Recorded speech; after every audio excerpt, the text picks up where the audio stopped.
Hello, in this video I'm gonna show you how to install and download the audiobooks for the Audible. So in order to do that, first thing you will need to own the book. So for example, if you want any of these, you will need to press on it and then buy it.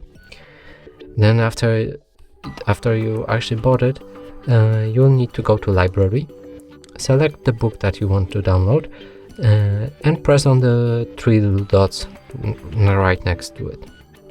From now you can press download to start downloading the app, which there's another way to do it, and it's just by pressing on the book just like that, and it, as you can see, it will start downloading. And in the meantime, if it's ready to play, you'll be already able to listen to it.